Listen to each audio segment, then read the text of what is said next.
morning, viewers. Welcome to my brief devotion titled Fresh Bread. And I do hope that it makes an impact in your life as you begin a new day in Christ. In today's devotion, I wish to make a statement which might sound hard-hitting, but remember, it is the truth.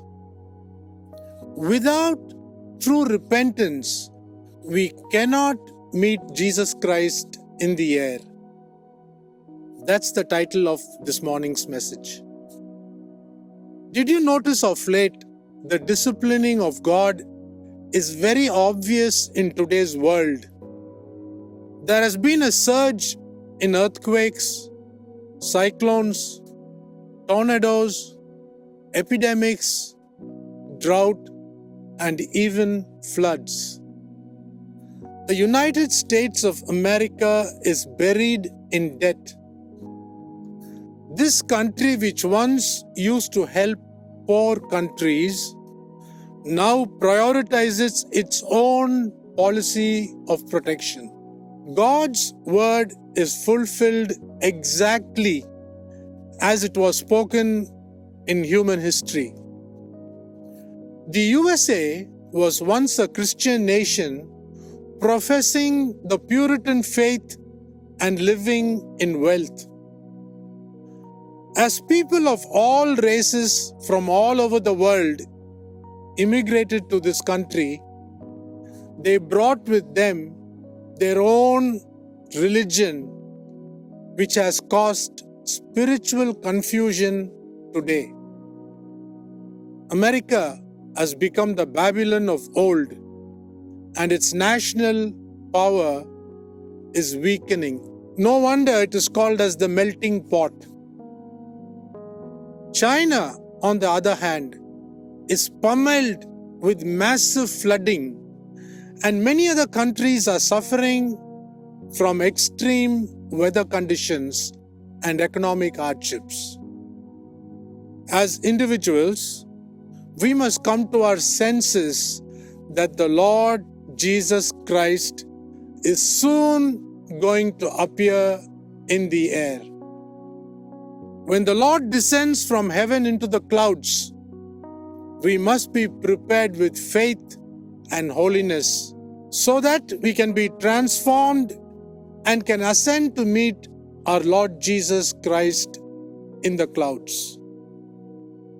When the Lord comes again, He will bring with Him all those who have fallen asleep in Him. Read 1 Thessalonians chapter 4, verse 14.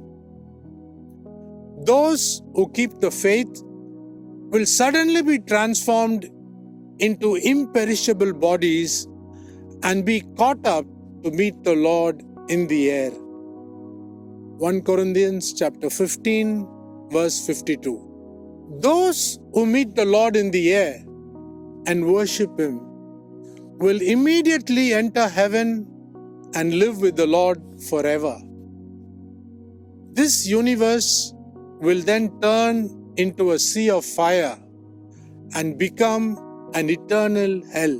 At this point, let us read the second letter of Apostle Peter, chapter 3, verse 7. The heavens and the earth that now exist have been stored up for fire, being kept until the day of judgment and destruction of ungodly men. In the days of Noah, God judged the world by water. Genesis chapter 7, verse 11.